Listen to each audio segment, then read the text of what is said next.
चुनाव करीब हैं तो ऐसे में सभी दल तैयारियों में जुटे हुए हैं। इसी बीच वोटर लिस्ट संशोधन भी हो रही है। वोटर लिस्ट संशोधन में बहुत कुछ सामने आया और लिस्ट में बड़े गड़बड़ झाले की बात निकलकर सामने आई है। हालांकि विपक्ष इसे गलत बता रहा है। बिहार में क्राइम भी बढ़ गया है, कई लोगों की हत्याएं हो चुकी हैं, अपराधी बेलगाम है। तो वहीं महाराष्ट्र में भाषा विवाद का मुद्दा भी काफी गर्मा रहा है। इसी बीच एक बड़ी खबर भी सामने आई है जिसने सभी को संशय में डाल दिया। वो ये कि उपराष्ट्रपति जगदीप धनखड़ ने अपने पद से इस्तीफा दे दिया।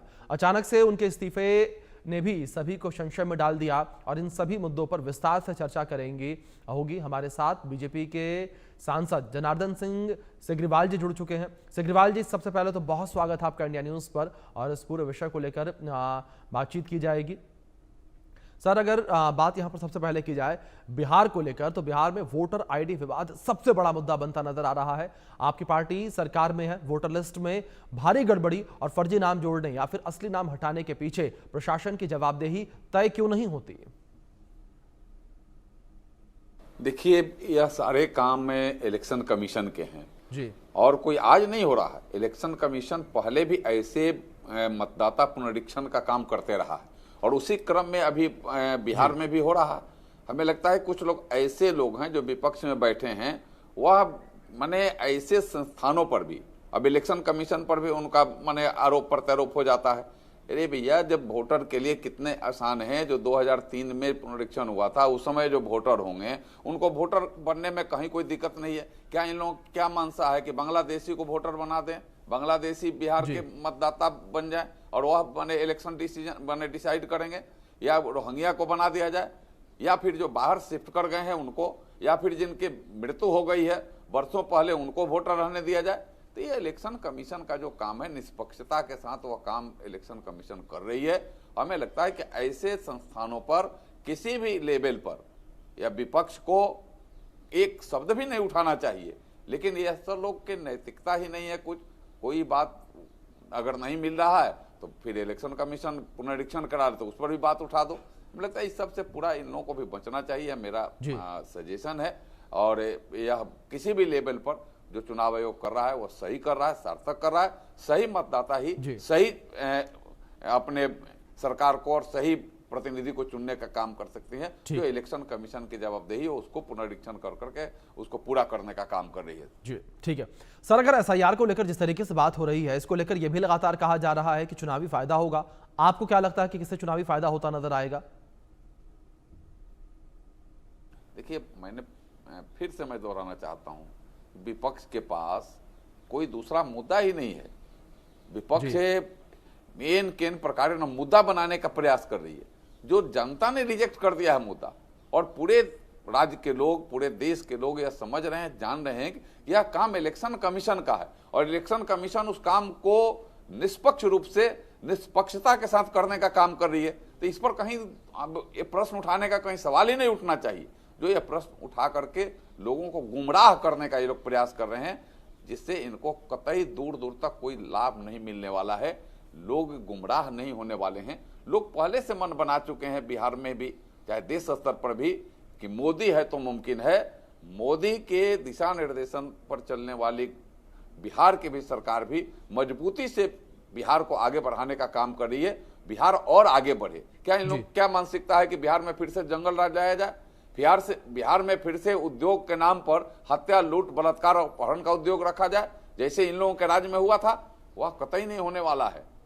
बिहार में विकास की बात चल पड़ी है। बिहार विकास की तरफ आगे बढ़ चुका है और जिसमें हमारे देश के यशस्वी प्रधानमंत्री जी का बहुत बड़ा सहयोग, बहुत बड़ा समर्थन और बहुत बड़ा दिशा निर्देशन लगातार बिहार के विकास के लिए हो रहा है, देश के लिए भी हो रहा है। उसमें बिहार को भी प्राथमिकता में करने का काम कर रहे हैं। तो बिहार के लोग भी चाह रहे हैं कि ऐसी सरकार बिहार में बने जो नरेंद्र मोदी जी के दिशा निर्देशन पर चले, यानी एनडीए की सरकार बने जिसका नेतृत्व वहां बिहार में नीतीश कुमार जी करें।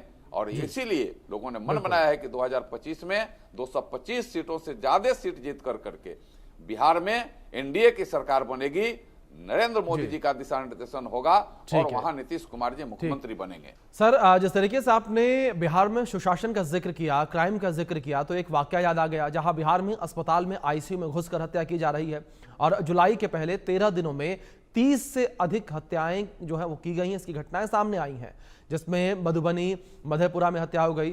तो क्या बीजेपी और जेडीयू की सरकार लॉ एंड ऑर्डर दुरुस्त नहीं कर पा रही है और जिस सुशासन का वादा किया गया वो सुशासन जो है वो ग्राउंड जीरो पर नजर नहीं आ रहा?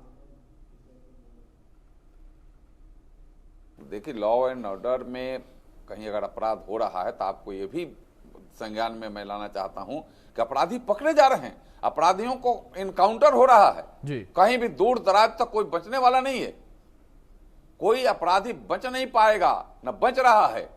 वहां कानून का राज है, वहां सुशासन ने राज चल रहा है, इसलिए अपराधी अगर अपराध कहीं कर भी दे रहे हैं तो वो अपराधी बच नहीं रहे हैं। अपराधियों के ऊपर सख्त और कठोर कार्रवाई हो रही है और आगे भी होती रहेगी। ठीक है, अपराधियों पर कार्रवाई हो रही है, लेकिन क्या आपको लगता है कि एनडीए को इसका आने वाले चुनाव में नुकसान होता हुआ नजर आएगा, क्योंकि आपराधिक घटनाएं अचानक से बढ़ी हैं?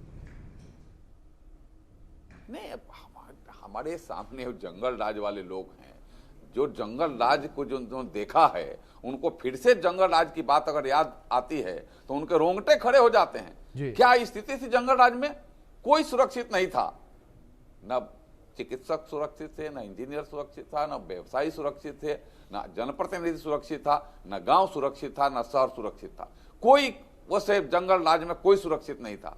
आज हम सब वहां अमन चैन का सांस ले रहे हैं और बिहार में विकास लगातार बढ़ रहा है, जिससे बिहार के लोगों को लाभ लगातार हो रहा है। सर, इस बीच एक और इंपॉर्टेंट सवाल यह है कि क्या प्रशांत किशोर के बिहार चुनाव में मैदान में आने से बीजेपी को फायदा होगा या नुकसान होगा? ऐसे नाम जो कल तक चुनाव लड़ा रहे थे वह चुनाव लड़ रहे हैं, तो पता लग जाएगा उसका कहीं कोई नन इफेक्ट है, कोई इफेक्ट नहीं है। कुछ ऐसे लेकर के माने प्रयास लोग कर रहे हैं और इसमें मैं कह रहा हूं कि वहां एनडीए की पूर्ण बहुमत की सरकार बनेगी और 2025 में 225 सीटों से ज्यादा एनडीए को आएगी।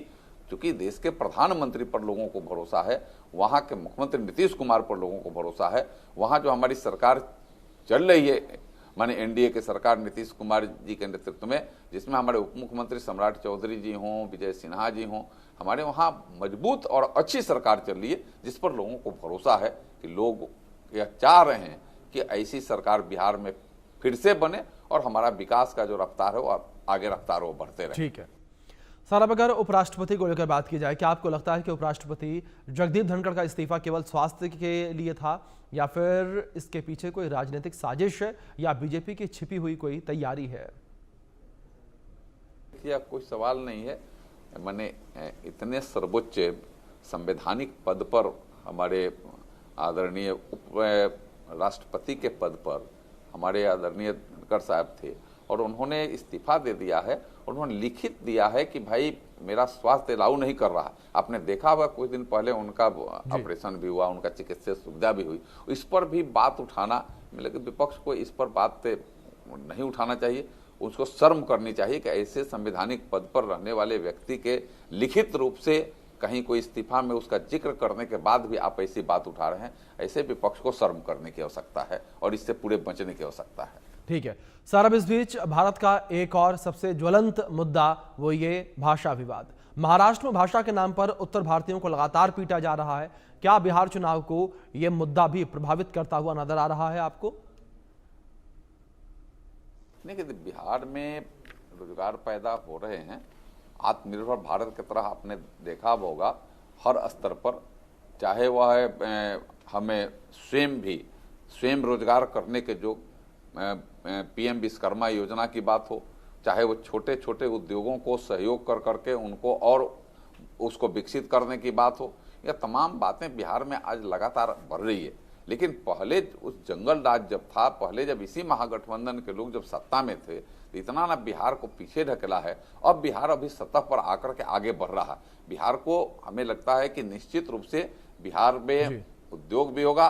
बिहार का जिस तरीका से विकास हो रहा है, बिहार के लोगों को आने वाले दिनों में पहले जो स्थापित हैं उनके अलावा अन्य लोगों को बाहर जाने की आवश्यकता नहीं पड़ेगी, मुझे पूरा का पूरा उम्मीद है। और जहां तक महाराष्ट्र में जो हो रहा है, महाराष्ट्र में यह गलत हो रहा है। महाराष्ट्र में जो कर रहे हैं वो अपने पॉलिटिकल फायदा के लिए करने का वो प्रयास कर रहे हैं।